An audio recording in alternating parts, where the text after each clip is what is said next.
Welcome back. A 16-month-old South African exchange says it can be a platform to ease one of the deepest challenges confronting major listed companies since white minority rule ended, increasing black economic empowerment.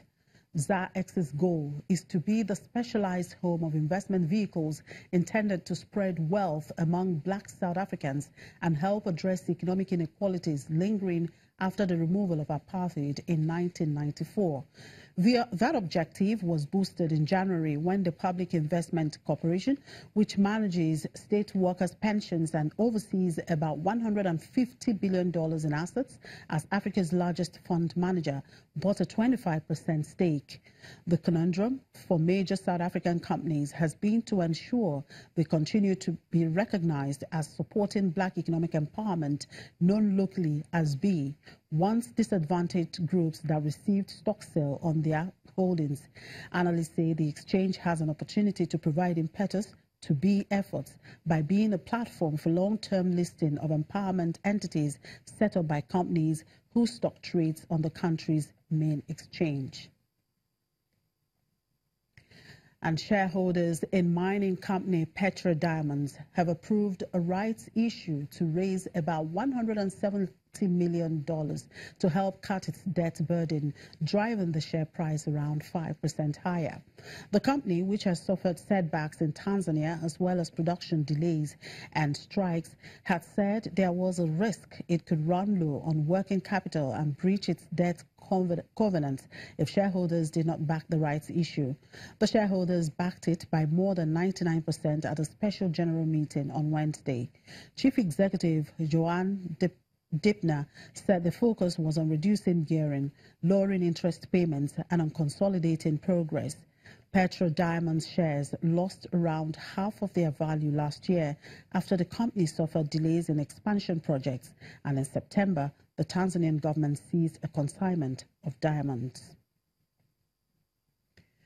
And Congo Republic will open a call for oil license tenders in September, followed by a promotion campaign at an oil conference in South Africa in November.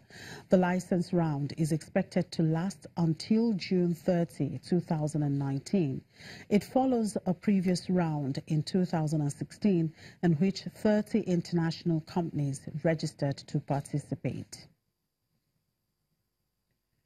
And Tunisia's central bank has raised its key interest rate by 100 basis points to 6.75%, the second hike in 3 months, to tackle inflation that has reached the highest level since 1990.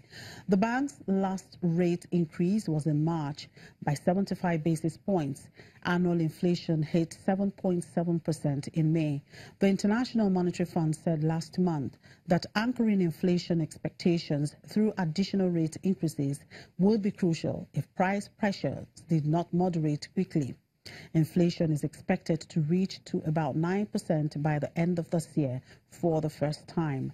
The country has been praised as the only democratic success among the nations where Arab Spring revolts took place in 2011, but successive governments have failed to trim its fiscal deficit and create economic growth.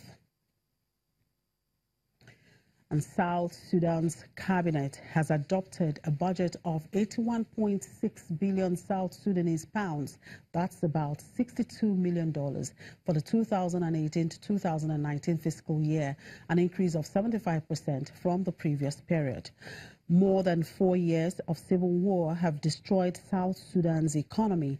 Inflation was at 161.2% in March, with hyperinflation persisting for several years due in part to its depreciating currency.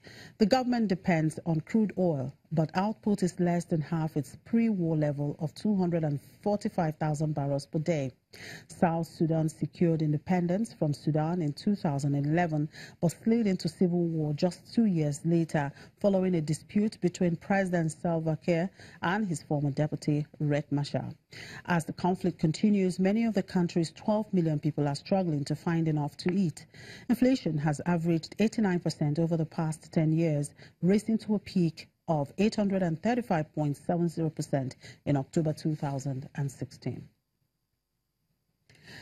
And Nigeria's inflation slowed to 11.61% in May, its lowest level in more than 2 years and its 16th straight monthly drop. It fell from 12.48% in April. A separate food price index showed inflation at 13.45% in May, compared with 14.80% in April. Food inflation has been in double digits for almost 3 years, but has slowed for more than 6 months. The Statistics Office said the highest increases were recorded in potatoes, yam and other tubers, as well as vegetables, plus fish, bread and cereals. Last month, the central bank governor held interest rates at 14%, saying that inflation was still above its single-digit target.